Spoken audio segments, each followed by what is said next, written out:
Hello student, you like mathematics group पर आप सभी का स्वागत है। मैं हूं मनोज राय। स्टूडेंट, जैसा कि पता है आपको कि डिवाइजर का इससे पहले मैंने 2 टाइप अपलोड कर दिया है। यदि आपने नहीं देखा है तो उसे ज़रूर देखिए।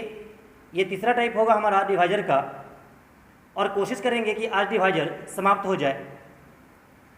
तो चलिए स्टूडेंट, हम उम्मीद करते हैं कि आप लोग फिर से नए जोश और ऊर्जा के साथ हमारे वीडियो देखने के लिए सामने बैठे होंगे। और जब भी आप हमारे वीडियो देखिए तो आप कॉपी और पेन लेकर जरूर बैठिए, जिससे आपको बहुत बेनिफिट होने वाला है। तो चलिए स्टूडेंट, आज शुरू करते हैं। सवाल जैसा कि दिया हुआ है बोर्ड पे आपके, 2 के पावर 10 गुने 6 के पावर 7 गुने 3 के पावर 8 गुने 5 के पावर 17 इतना के अभाज्य गुणनखंडों एवं अभाज्य भाजकों की संख्या ज्ञात करें। स्टूडेंट, यदि पहली बार मेरे चैनल पे जुड़े हैं आप, तो चैनल को सब्सक्राइब जरूर कर लीजिए और बेल आइकन जरूर दबाइए, जिससे कि हम जब भी नया वीडियो अपलोड करें तो आपको नोटिफिकेशन मिलता रहे। चलिए स्टूडेंट, तो आपको सबसे पहले ध्यान देना होगा अभाज्य भाजकों की संख्या क्या होती है, कैसे निकलेगी, और अभाज्य गुणनखंडों की संख्या कैसे निकलेगी। तो ध्यान दीजिएगा स्टूडेंट, अभाज्य भाजकों की संख्या निकालना होगा तो आपको सिर्फ देखना है टाइप ऑफ बेस, मतलब बेस कितने प्रकार के होते हैं वही आपको देखना है। देखिए इधर, टाइप ऑफ बेस मतलब आधार के प्रकार, कि आधार कितने प्रकार के होंगे वही होगा आपका अभाज्य भाजकों की संख्या। यदि आपको अभाज्य गुणनखंडों की संख्या निकालना होगा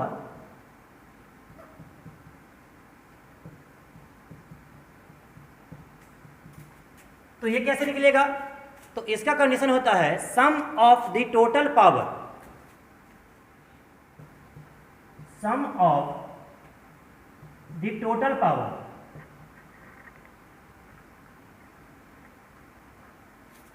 सम of the total power, sum of the total power है ये, यानी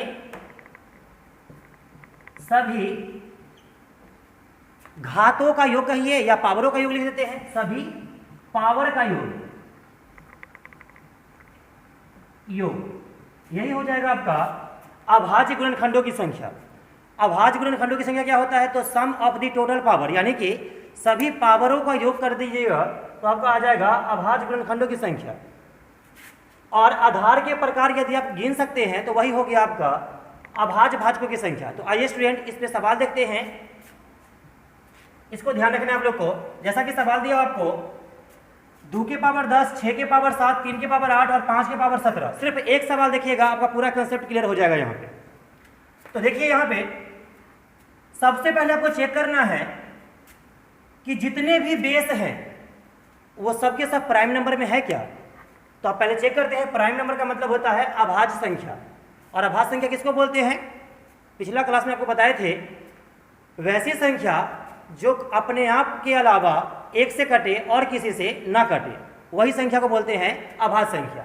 तो ध्यान दीजिएगा यहाँ पे, तो जानते हैं कि 2 एक अभाज्य संख्या है, 3 अभाज्य संख्या है, 5 अभाज्य संख्या है, क्या 6 है क्या, नहीं, 6 अभाज्य संख्या नहीं है। तो इसको हम टुकड़ा करेंगे तो 2 गुने 3 कर सकते हैं, पावर 7, 2 भी अभाज्य संख्या और 3 भी अभाज्य संख्या। तो इसको जब हम लिखेंगे, इसका मतलब आप लोग समझ गए होंगे, ये कंप्लीट के पावर 7, मतलब कि 2 के भी पावर 7 और 3 के भी पावर 7। तो इस सबको यदि हम लिखते हैं साथ में, तो 2 के पावर 10 गुने 2 के पावर 7 गुने 3 के पावर 7 गुने 3 के पावर 8 गुने 5 के पावर 17। आप यहां से भी डायरेक्ट आंसर ला सकते हैं। कैसे? आपको पता है कि अभाज्य भाजकों की संख्या निकालने के लिए क्या करते हैं, टाइप ऑफ बेस देखते हैं, बेस कितने प्रकार के हैं। तो यहां देखिएगा, तो बेस आप लोग ऐसे मत गिनिएगा कि 1 2 3 4 5, ये गलती हो जाएगा। अब बताइए, किसी शादी में गए आप या किसी पार्टी में गए और 10 गो गुलाब जामुन सिर्फ खा लिए, तो घर आके क्या बोलिएगा कि हम 10 प्रकार की मिठाई खाए हैं क्या, नहीं। आप बोलिएगा कि हम गुलाब जामुन जो एक ही प्रकार का था वो हम 10 पीस खाए हैं। मतलब क्या हुआ कि आपको देखना है कि ये चीज तो सेम है बेस, इसका मतलब ये हुआ कि जो सेम है वो एक ही प्रकार के हुआ। कहने का मतलब क्या हुआ कि दो दो ये सब एक ही प्रकार का हुआ, तीन तीन ये एक ही प्रकार का हुआ, और ये पांच ये अलग प्रकार का हुआ, ये अलग प्रकार का हुआ दोनों मिला के, और ये दोनों अलग प्रकार का। कहेंगे क्या कि ये तीन को बेस बन रहा है। इसका बेस के प्रकार तीन प्रकार के हैं, फर्स्ट प्रकार, सेकेंड प्रकार और थर्ड प्रकार। तो कहेंगे क्या कि आधार जो है वो तीन प्रकार के हैं, इसका मतलब अभाज्य भाजकों की संख्या जो होगा वो तीन होगा इसका। या आप ऐसे कर सकते हैं, सुनिए, जैसा कि आप जानते हैं कि जब बेस समान हो और गुना में हो तो पावर में पावर जुड़ जाएगा। तो यहाँ पे रखिए कि 2 के पावर हो जाएगा 10 और 7 17। अब यहाँ देखिएगा, यहाँ भी बेस समान गुना में पावर जुटेगा तो 3 के पावर हो जाएगा 7 और 8 15 गुने और 5 के पावर 17। तो जैसा कि जानते हैं कि बेस तीन प्रकार का हो गया अलग अलग, तो कहेंगे क्या कि अभाज्य भाजकों की संख्या बराबर हो गया 3। 1 2 3 प्रकार के बेस हुआ तो 3 हो गया आंसर। या कह सकते हैं अभाज्य गुणनखंडों की संख्या।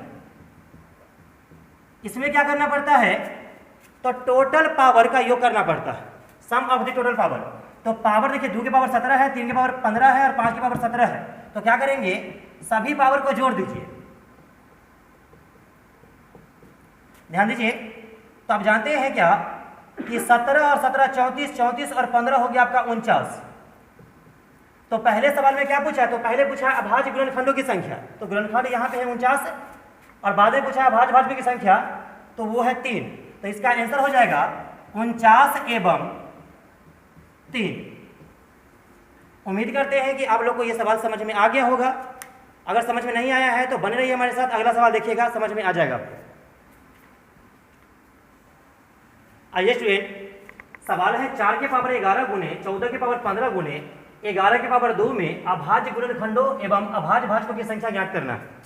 तो जैसा कि आप जानते हैं कि अभाज्य गुणनखंडों की संख्या का मतलब होता है sum of the total power, और अभाज्य भाजकों की संख्या का मतलब होता है टाइप ऑफ बेस, बेस के प्रकार देखा जाता है। तो ध्यान दीजिएगा इधर, तो सबसे पहले क्या करना होता है कि सबके बेस को प्राइम नंबर में तोड़ना पड़ता है आपको।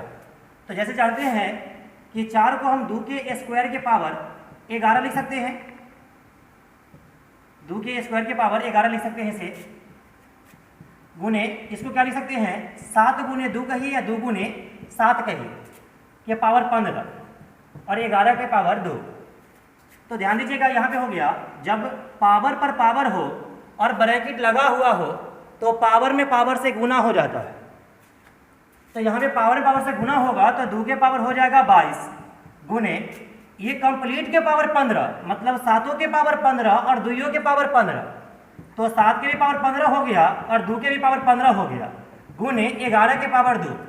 तो जैसा कि आप जानते हैं कि इसका और इसका बेस समान है और वैल्यू गुना में है तो पावर में पावर जुड़ जाएगा। तो यहाँ पे जोड़ेंगे इसको तो 15 और 22 कितना होता है, इसको जोड़िएगा तो 5 और 2 7 और 2 और 1 3 यानी 37 हो गया, और गुने 7 के पावर 15 गुने 11 के पावर 2। तो आपसे पूछेगा क्या, अगर आपको अभाज्य भाजकों की संख्या निकालना हो तो क्या कहेंगे, कहेंगे क्या कि ये 1 2 3 तीन प्रकार का बेस है, यानी कि 3 होगा अभाज्य भाजकों की संख्या। अभाज्य भाजकों की संख्या बराबर क्या होगा, तो 3 हो जाएगा, क्योंकि 3 को बेस है और अलग अलग बेस है। ठीक है, चलिए, और आपसे अभाज्य गुणनखंडों की संख्या पूछेगा तो क्या कहेंगे, सम ऑफ द टोटल पावर, यानी कि 37 प्लस 15 प्लस 2 सबको जोड़ेंगे हम लोग तो 5 7 5 12 और 2 14 के 4 हासिल 1 3 और 1 4 और 1 5, 7 5 12 2 14 के 4 हासिल 1 और 3 और 1 4 और हासिल वाला 1 5। देखिएगा 54 आ रहा है क्या,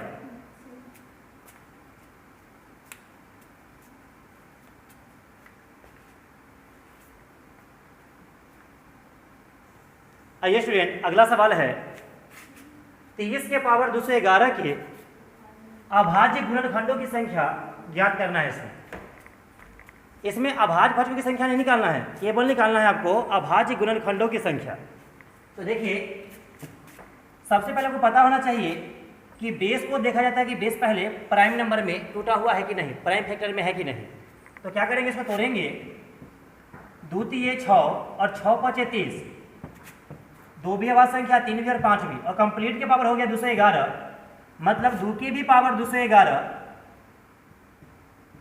3 के भी पावर 211 और 5 के भी पावर 211। जैसा कि आप जानते हैं हमसे सिर्फ पूछा गया है अभाज्य गुणनखंडों की संख्या। तो इसमें क्या करना पड़ता है, sum of the total power, यानी कि सभी पावरों का योग करना पड़ता है। तो आप जानते हैं कि 211 प्लस 211 प्लस 211, तो इस सबको जोड़िएगा तो 633 बन जाएगा आपका अभाज्य गुणनखंडों की संख्या। यही हमारा आंसर हुआ। चलिए स्टूडेंट आगे बढ़ते हैं। अब आइए स्टूडेंट, अगला सवाल है 30,030 के अभाज्य गुणनखंडों की संख्या ज्ञात करना। तो जैसा कि आप जानते हैं इसको तोड़ेंगे प्राइम फैक्टर में, तो ये दूसरे लग जाएगा, तो 30,030 का आधा हो जाएगा 15,015 हो जाएगा। फिर इसको यदि हम, अब जानते हैं क्या कि 5 और 1 6, 5 और 1 6 12 हो गया, तो 3 से लग जाएगा, ये 3 से लगाएंगे इसे, तो 3 5 15, यानी कि हो जाएगा 5,005। 15,015 में 3 से भाग लगाएंगे तो 5,005 बचेगा। फिर इसे 5 से भाग लगाएंगे तो ये 1,001 बचेगा। यदि इसको हम 7 से भाग लगाते हैं तो 7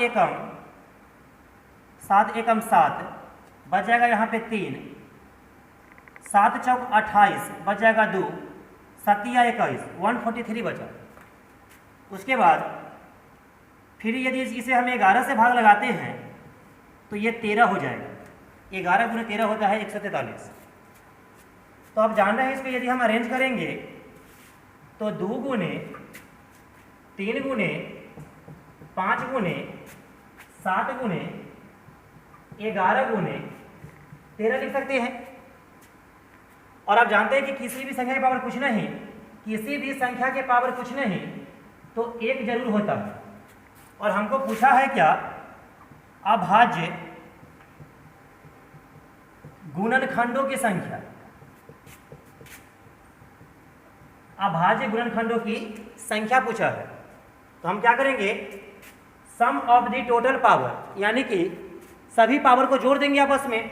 तो जान रहे हैं कि सभी के पावर है 1 1 1 1 1 1, सबको जोड़िएगा तो 1 और 1 2 और 1 3 और 1 4 1 5 1 6, ये 6 हो गया आपका आंसर।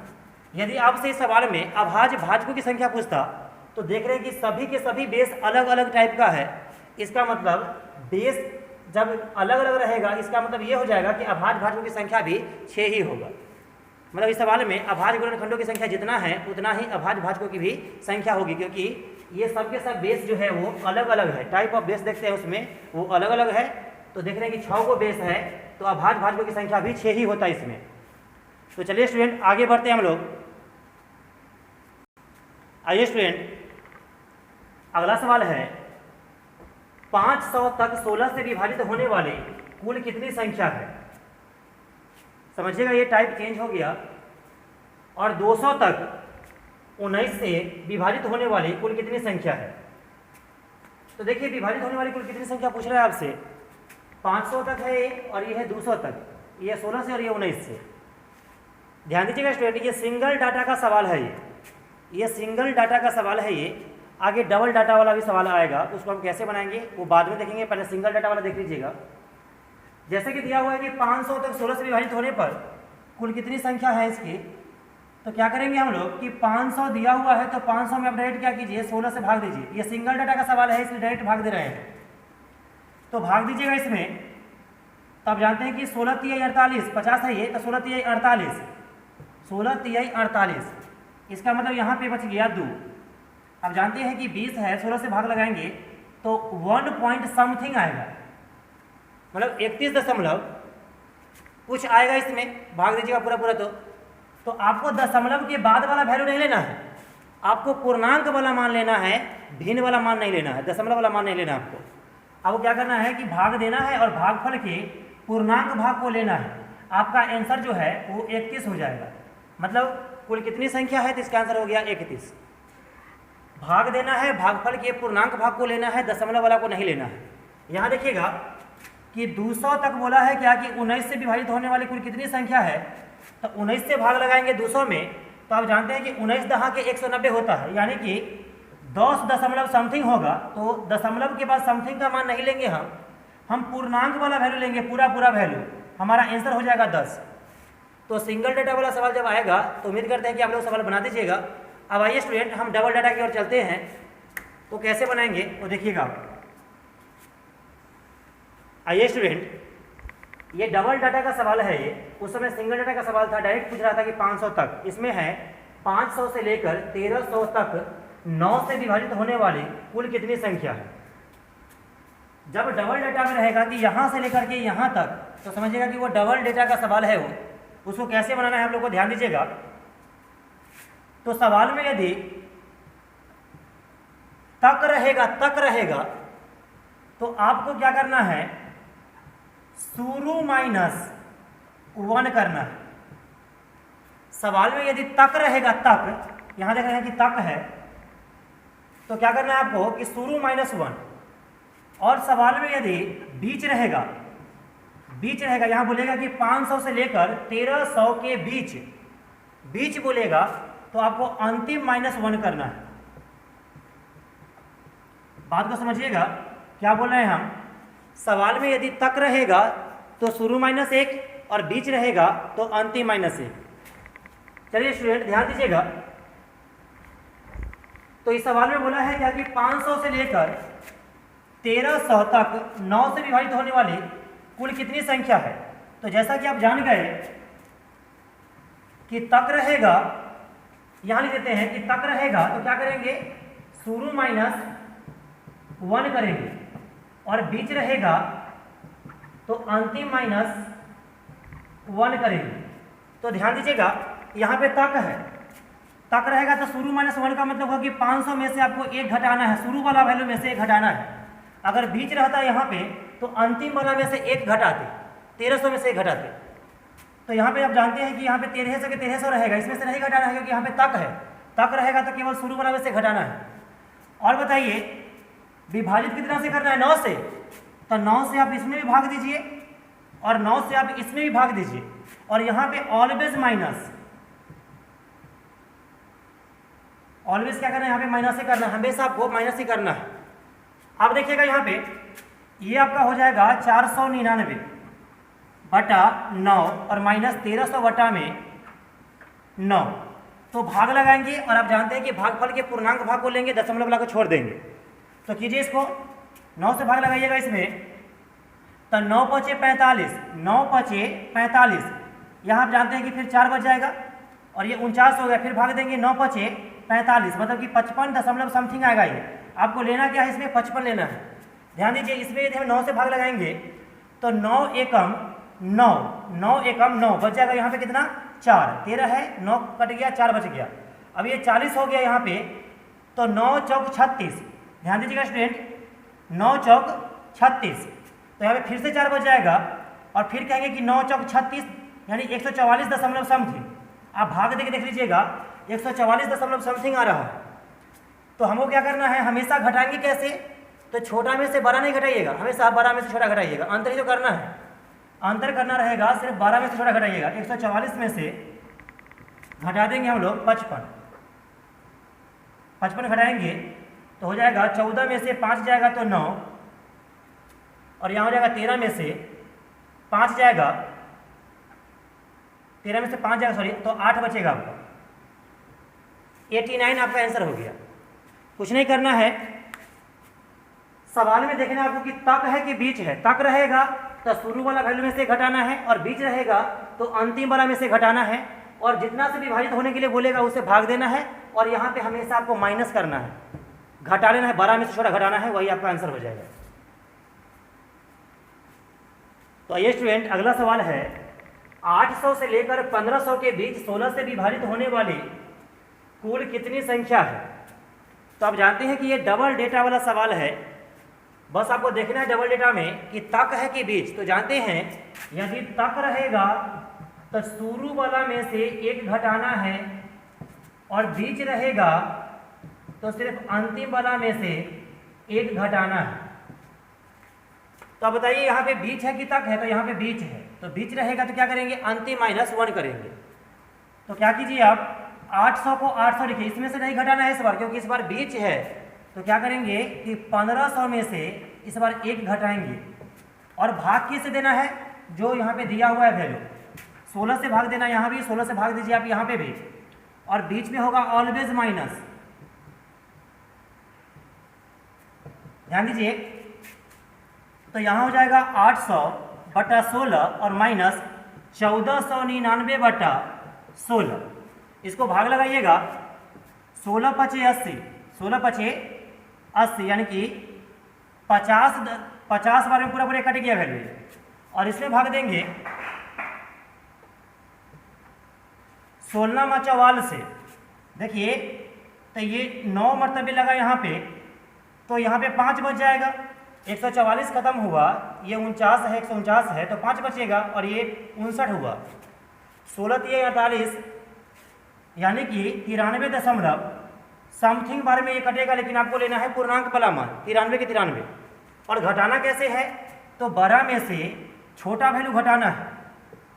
आपको जैसा सुविधा लगे वैसा घटा लीजिएगा, बस माइनस डिनोट नहीं कीजिएगा। तो 3 में से 0 गया तो 3 बचा, और 9 में से 5 गया तो 4 बचा। आपका आंसर हो जाएगा 43। उम्मीद करते हैं कि ऐसा सवाल आएगा तो आप उसे पक्का बना दीजिएगा। आगे बढ़ते हैं हम लोग। आइए स्टूडेंट, अगला सवाल है कि 500 से लेकर 900 तक 2, 3 एवं 5 से विभाजित होने वाली कुल कितनी संख्या है। तो जैसा कि यहाँ पे आप देख रहे होंगे कि 2, 3 एवं 5 दिया हुआ है, तो हम 2, 3, 5 से बारी बारी से भाग नहीं देंगे। इससे अच्छा है कि उसके एलसीएम से भाग दे देंगे।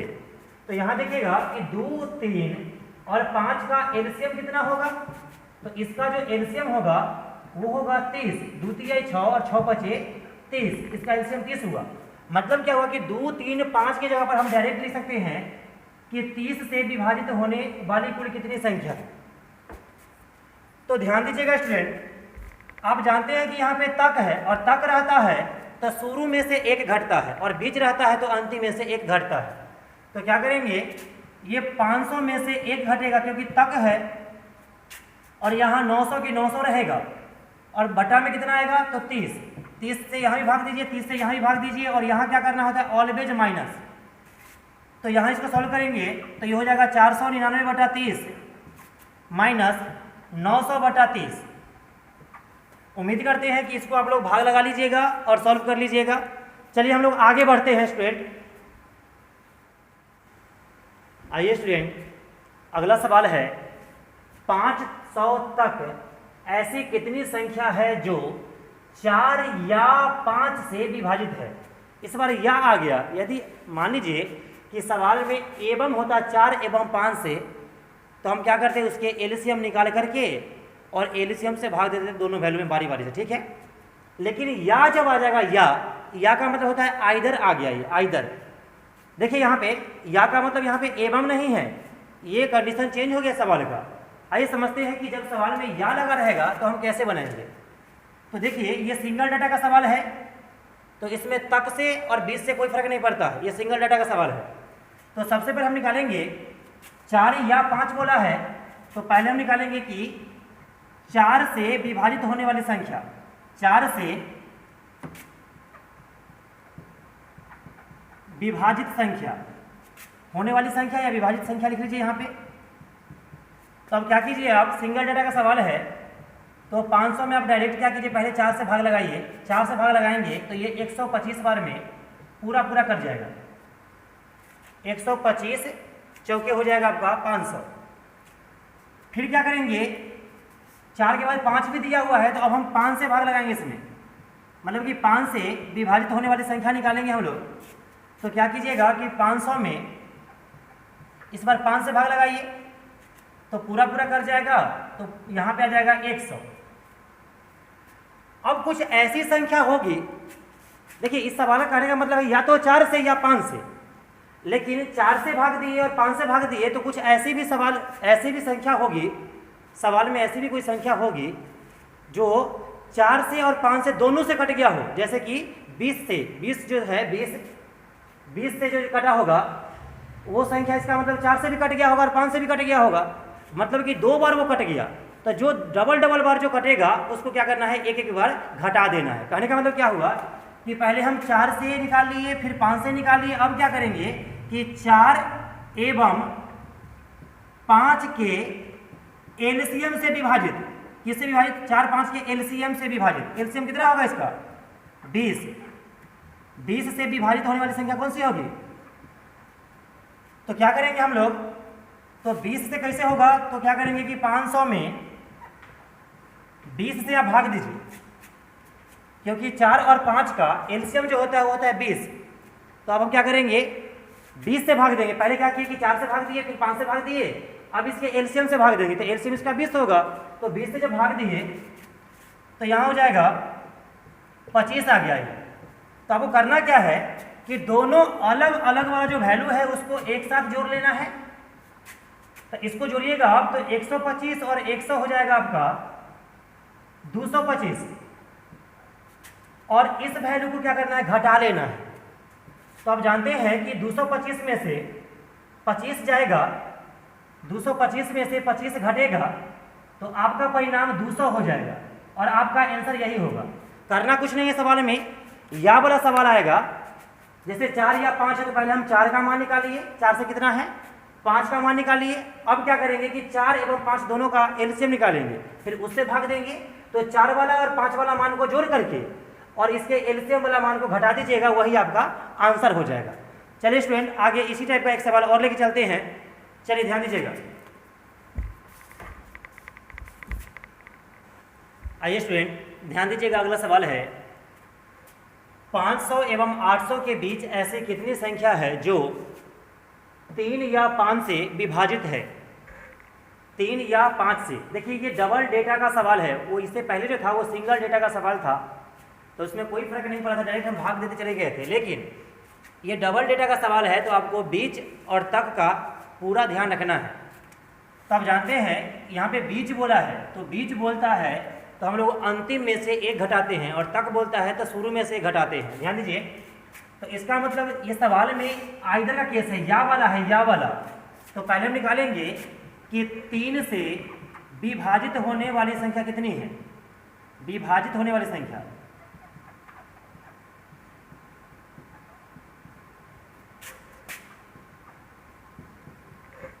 संख्या कितनी हो जाएगी, तो क्या करेंगे, ये 500 है और 800 भी है, डबल डेटा है ना। आप जानते हैं कि बीच है तो अंतिम में से एक घटा दीजिए यहाँ पे, और माइनस करना है, और भाग किसे देना है, तो यहाँ पे 3 से विभाजित कर रहे हैं तो 3 से यहाँ भी भाग दीजिए, और 3 से आप यहाँ भी भाग दीजिए।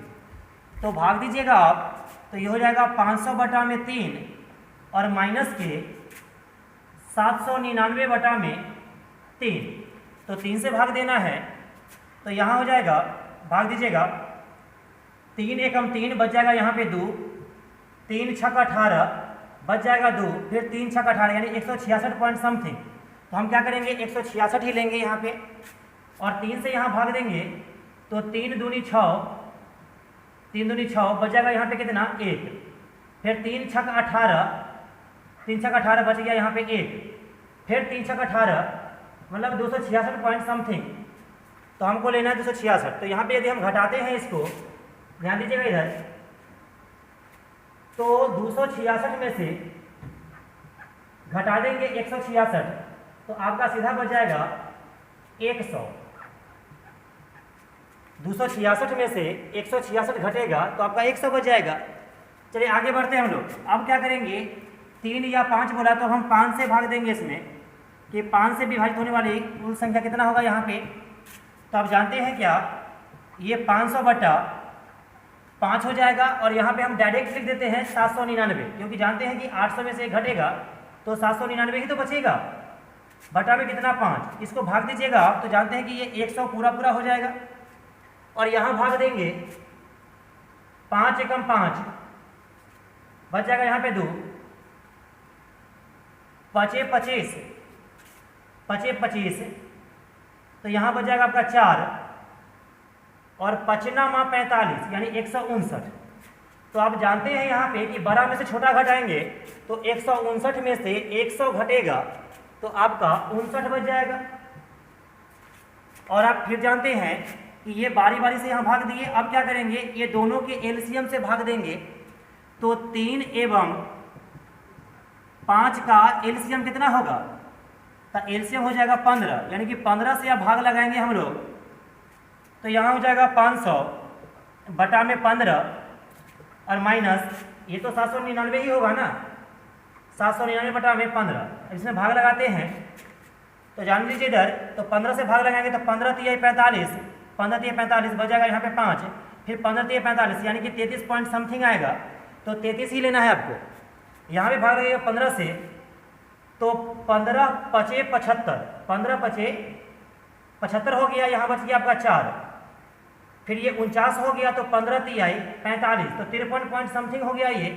तो इसको 53 में से 33 जब घटेगा तो 53 में से 33 जाएगा तो आपका बचेगा 20, 3 में से 3 गया 0 और 5 में से 3 जाएगा 2, 20 से बचेगा ना। तो आप जानते हैं क्या कि ये दोनों वैल्यू को अलग अलग वाला वैल्यू को जोड़ना होता है और सिंगल वाला वैल्यू को एलसीएम वाला वैल्यू को घटाना होता है। तो यहाँ क्या कीजिएगा आप लोग, यहाँ लिख देते हैं 100 प्लस 59 कर लीजिएगा और इसमें से घटाना क्या है आपको 20, एलसीएम वाला वैल्यू को माइनस करना होता है। तो ये 159 में से 20 माइनस कर दीजिएगा आप, तो आप जानते हैं कि इधर हो जाएगा 9, दिखाई नहीं दे रहा है, 159 में से 20 जाएगा तो ये 9 हो गया, 5 में से 2 जाएगा तो 3 और ये 1, 139 आपका आंसर आ जाएगा। इसको घटा के देख लीजिएगा 139 आ जाएगा। चलिए स्टूडेंट आगे बढ़ते हैं हम लोग। आइए स्टूडेंट अगला सवाल है 500 तक 9 से विभाजित होने वाले सभी संख्याओं का योगफल क्या होगा।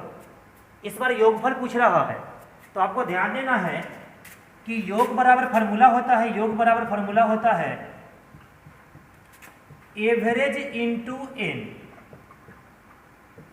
एवरेज का मतलब आप लोग समझ गए कि एवरेज का मतलब होता है औसत और एन का मतलब होता है संख्या। मतलब औसत में संख्या से गुना करने पर जो परिणाम आएगा, गुणनफल आएगा, वही हमारा योग कहलाएगा। तो ध्यान दीजिए एवरेज बराबर होता है फर्स्ट प्लस लास्ट बाई 2, यानी कि पहली संख्या प्लस दूसरी संख्या बाई 2, ये हो गया एवरेज का फॉर्मूला होता है।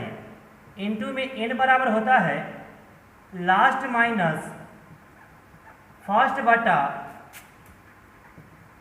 डिफरेंस, डिफरेंस का मतलब होता है अंतर, प्लस 1। ये फॉर्मूला बनता है योग का। देखिए एवरेज का हुआ फर्स्ट प्लस लास्ट बाई 2 और एन का हुआ लास्ट माइनस फर्स्ट बटा डिफरेंस मतलब अंतर, बटा में अंतर हो गया प्लस 1। तो मतलब यदि सवाल में यदि हमको पहली संख्या, अंतिम संख्या और डिफरेंस मालूम चल जाए तो ये वाला फार्मूला का हम इस्तेमाल कर सकते हैं योग बराबर। ध्यान दीजिए ये 500 तक कहने का मतलब ये समझिएगा कि 1 से लेकर के 500 तक है ये वैल्यू, 1 से लेकर के ये 500 तक है। तो बताइए 1 से लेकर के 500 तक में पहली वैल्यू कौन सा होगा, पहला मान कौन सा होगा जो 9 से कटेगा। तो पहला मान होगा 1 से लेकर के 500 तक में पहला मान होगा 9, जो 9 से पूरा पूरा कटेगा। ध्यान दीजिए पहला मान होगा फर्स्ट संख्या जो होगा, फर्स्ट जो होगा वैल्यू वो होगा 9, जो 9 से पूरा पूरा कटेगा। और लास्ट वैल्यू कौन सी होगी 500 तक में जो 9 से कटेगी। तो 500 तो आपका 9 से नहीं कटेगी, आप काट के देखिए नहीं कटेगी। तो 500 से हम आगे नहीं बढ़ेंगे, 500 तक ये लास्ट स्टॉपेज है, ये इससे आगे नहीं बढ़ना, इससे पीछे आ सकते हैं। तो हम देखेंगे क्या कि 499 कट रहा है क्या, तो यहाँ पे 499 9 से कट रहा है, तो 499 भी 9 से नहीं कटेगा आपका। ये 495 जो होगा वो 9 से आपका पूरा पूरा कट जाएगा, काट के देख लीजिए आप। 9 × 45 बच जाएगा 4, 9 × 45 पूरा पूरा कट जाएगा, यानी कि अंतिम संख्या हो जाएगा 495। और डिफरेंस वही होता है जो आपको दिया रहेगा कि जितना से विभाजित होने के लिए बोलेगा आपको, वही उसका डिफरेंस कहलाता है। तो डिफरेंस हो जाएगा इसका 9 का, तो डिफरेंस हो गया 9। यही वैल्यू को यहाँ पे इस सवाल में पुट करना है। पहली संख्या का मान कितना है तो 9, अंतिम संख्या का मान कितना है तो 495 बटा में 2 आया फार्मूला वाला, ठीक है। इंटू में लास्ट का मान 495, फर्स्ट का मान है 9 और डिफरेंस कितना का, तो डिफरेंस भी 9 का है, तो बटा में 9 और प्लस में 1।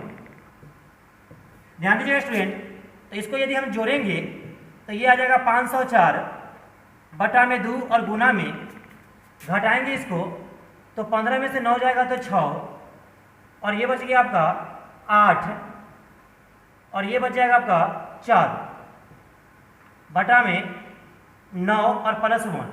तो जानते हैं कि ये 2 से कट जाएगा, 2 दूनी 4 बच जाएगा 1, 2 बचे 10 और फिर 2 दूनी 4, 252 बार में।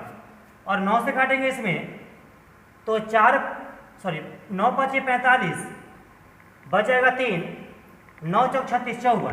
तो आप जानते हैं कि ये जो है बचा हुआ आपका 252, यहाँ कर लेते हैं, ये बचा आपका 252 और गुना में ये 54 और 1 तो हो जाएगा 55। तो आपको क्या करना है कि 252 में 55 से गुना कर लीजिएगा, गुना करने के बाद जो आपका परिणाम आएगा वही आपका आंसर कहलाएगा, योगफल कहलाएगा। 252 में 55 से गुना कर लीजिएगा, जो भी इसका गुणनफल आएगा वही आपका आंसर होगा। तो चलिए स्टूडेंट, एक सवाल आप लोग को देते हैं, उसको आप लोग बना लीजिएगा, उसके बाद हम इसे छोड़ देंगे। आइए स्टूडेंट, ये सवाल है कि 1 से लेकर के 256 तक के सभी सम एवं विषम संख्याओं का योगफल क्रमशः होगा, क्या होगा। आइए ध्यान दीजिए, सम का और विषम का अलग बात पूछ रहा है आपसे, अलग अलग आंसर पूछ रहा है आपसे। तो ध्यान दीजिए, तो सम का भी योग निकालेंगे तो योग बराबर फार्मूला आपका वही होगा एवरेज इंटू एन, यानी कि एवरेज का मान समझ गए होंगे कि first plus last by 2 into n का मान हो गया लास्ट माइनस फर्स्ट बटा डिफरेंस प्लस 1। और ये सम का योग हो जाएगा, सम के लिए कंडीशन हो जाएगा ये। और विषम के लिए हम यहां कर लेते हैं विषम का योग, ये भी फॉर्मूला हो जाएगा एवरेज इंटू एन। तो आप जानते हैं कि एवरेज का मान हो गया first plus last by 2 into में एन का हो जाएगा लास्ट माइनस फर्स्ट बटा डिफरेंस प्लस 1। इसी पे वैल्यू को बिठाना है आप लोग को, सिर्फ हम बता देते हैं कि कैसे कैसे बिठाना है। तो आप जान लीजिए कि 1 से लेकर के 256 तक में सम संख्या का कंडीशन बनाते हैं। तो सम संख्या के लिए पहली संख्या क्या होगी, सम के लिए पहली जो होगी मान, यहाँ देख लीजिएगा इधर, सम संख्या के लिए हम कंडीशन बना रहे हैं। तो पहली संख्या क्या होगी, तो देखिए, तो सम संख्या जो होगी पहली संख्या 2 होगी। सम संख्या 2 करके बढ़ती है, 2 करके घटती है। इसका मतलब पहली संख्या होगी 2 और अंतिम सम संख्या क्या होगी 256, क्योंकि तक बोला है ना, तो लास्ट हो गया आपका 256।